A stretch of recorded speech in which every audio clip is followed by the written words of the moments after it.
Paul "Pappy" Gunn, the most dangerous man in the Pacific. Every dad imagines what he'd do if his family were in danger. Most never face that moment. But Paul Irvin "Pappy" Gunn did. And what he did to save his family helped change the entire course of the Pacific War. This is the story of a man who became a one-man special operations force, an engineer, a combat pilot, and a relentless problem solver who refused to quit. A man so effective that General George C. Kenney, commander of the U.S. Army Air Forces in the Southwest Pacific, said Pappy Gunn was more important to the war effort than any Japanese general. And yet, almost no one knows his name. Paul Irvin Gunn was born October 18, 1899, in Quitman, Arkansas. One of 9 children, he became the man of the house at just 7 years old when his father died. He worked constantly, on the farm, shining shoes, and eventually in a mechanic's shop, where he discovered a natural talent for machines. By his teens, he was building cars out of scrap parts and outrunning everyone in town. He loved speed. He wanted to be a race car driver, until he saw an airplane. That changed everything. He wanted to fly, but he couldn't leave his mother without income. So he found a faster way to earn money, running alcohol during Prohibition. He made more in a night than grown men made in a month, saved enough to support his mother, and planned to join the Navy. He was arrested on his final run and given a choice, jail or the military. He chose the Navy, exactly as he'd planned. There was one problem. Only officers could become pilots, and Pappy was enlisted. So he became the next best thing, an aviation mechanic. He was brilliant. He could look at a machine and understand it instantly. He spent 6 years fixing planes while secretly paying civilian pilots to teach him how to fly. Eventually, Congress opened pilot training to enlisted men. Pappy re-enlisted, went to flight school, and became a Navy pilot. He joined VF-1, the legendary Top Hatters, one of America's first carrier fighter squadrons.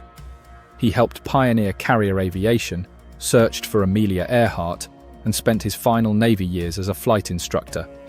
He also had every one of his teeth pulled and replaced with dentures because dental appointments were taking too much time away from flying. That's the kind of man he was. After 20 years of service, he retired and moved his family, his wife and 4 children, to Manila, where he helped found Philippine Airlines. Life was perfect. Until December 1941. Pearl Harbor and the fall of Manila. When Japan attacked Pearl Harbor, Pappy immediately understood what was coming next. He tried to evacuate his family, but his wife refused to leave. He hid his planes, moved his family into a safer apartment, and even built an improvised air raid shelter out of a giant boiler. He worked non-stop, flying missions for the US Army Air Forces while trying to protect his family. Then came the order that changed everything. Pappy was told to fly General George Brett and his staff to Australia. He protested. He needed to save his family, but he was assured Manila would be defended and he'd have time to return. It was a lie. By the time he landed in Australia, Manila had been declared an open city. No defense, no resistance. His family was captured and sent to the Santo Tomas internment camp. Pappy Gunn snapped. He didn't care about orders anymore. He didn't care about rank. He cared about one thing: getting his family back. Pappy immediately tried to return to Manila. He bribed a pilot with $3,500 and his wedding ring to deliver a message to his wife for her to gather his family and meet him at an extract zone. He stole a military aircraft, flew alone into enemy territory, landed on a civilian road, and waited. His family never arrived. He had to fly back to Australia. From then on, Pappy volunteered for every dangerous mission. He crashed multiple planes, survived every time, and kept trying to get closer to Manila. He robbed military warehouses for parts, built aircraft from scrap, and became the unofficial problem solver for Colonel John Davies of the 27th Bomb Group. If the quartermaster wouldn't release supplies, Pappy took them at gunpoint. If a plane couldn't be repaired, Pappy rebuilt it himself. If something didn't exist, Pappy invented it. He was relentless. stealing an entire fleet. One day, Pappy discovered 14 brand new B-25 medium bombers sitting unused on a flight line. They belonged to the Dutch, who didn't have pilots to fly them. Pappy saw planes. He saw opportunity. He saw a way to fight back. He and his men simply climbed into the aircraft and flew them away. When the Dutch protested, Pappy returned with his Colt 45s and stole the bomb sites too. Now he had a fleet, but he needed to make them deadly. Inventing the B-25 strafe for conventional bombing didn't work well against ships. Pappy needed a new tactic. He studied British skip bombing, dropping bombs low so they bounced across the water into a ship's hull. But skip bombing required flying dangerously low, right into anti-aircraft fire. So Pappy modified an A-20 Havoc by mounting 6 50 caliber machine guns in the nose to suppress enemy gunners. Then he decided to do the same thing to the B-25s. Engineers said it was impossible. Pappy didn't care. He worked 20 hours a day, smashed his pinky, and had it surgically removed because it slowed him down. He kept going. He mounted 8 50 caliber guns in the nose of a B-25, thousands of pounds of extra weight, and made it fly. The first test nearly ripped the guns off the plane. He reinforced the nose, remounted the guns, and perfected the design. He even strafed a cow during testing. He paid the farmer and served the cow for dinner. Soon, he had created the deadliest low-altitude attack aircraft in the Pacific. General Kenny made him head of special projects. In March 1943, Japan sent a massive convoy to reinforce New Guinea. 8 transports, 8 destroyers, thousands of troops. Pappy's modified B-25s were unleashed. P-38 fighters cleared the skies. High-altitude bombers scattered the convoy.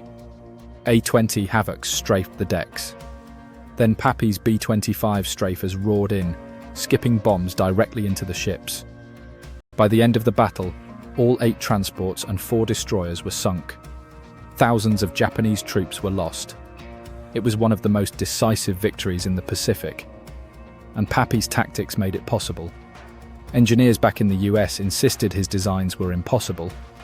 Pappy flew home, showed them photos, demonstrated the aircraft, and forced them to admit he was right. The B-25 Strafer became an official production model. Then Pappy one-upped them again by mounting a 75mm tank cannon in a B-25 and sinking ships with it. The final mission, saving his family. By 1944, Pappy's innovations were helping win the war. But he still didn't have his family back. He begged to join the liberation of the Philippines. General Kenny refused. Pappy was too valuable. But when engineers needed a forward airstrip built on Leyte, Pappy led the amphibious landing, seized the beach, and built a functioning airfield in 3 days. He even stole a Japanese bulldozer to finish the job. During a Japanese bombing raid, he was hit by white phosphorus and nearly died. Doctors dismissed his pain until surgery revealed a burning fragment lodged against a nerve. While recovering in the hospital, his family walked in. The Philippines had been liberated. Santo Tomas internment camp was freed. His wife and children survived, barely. They had endured starvation, beatings, and improvised surgeries without anesthesia. His children had smuggled intelligence to guerrillas. His sons had snuck out at night to steal food for the family. His daughter hid messages inside her medical cast. While Pappy fought to reach them, they fought to survive for him. Pappy Gunn's innovations reshaped air combat in the Pacific. His modified B-25s and A-20s played decisive roles in New Guinea, the Bismarck Sea, and the liberation of the Philippines. He wasn't an engineer. He wasn't a general. He was a father who refused to quit, and became one of the most important figures in the Pacific War. General Kenny banned journalists from writing about him during the war to protect his family. That's why you've never heard of him, but now you have. Thank you so much for listening, and if you would like to help the channel grow, hit the subscription button and the notification bell. Have a great evening.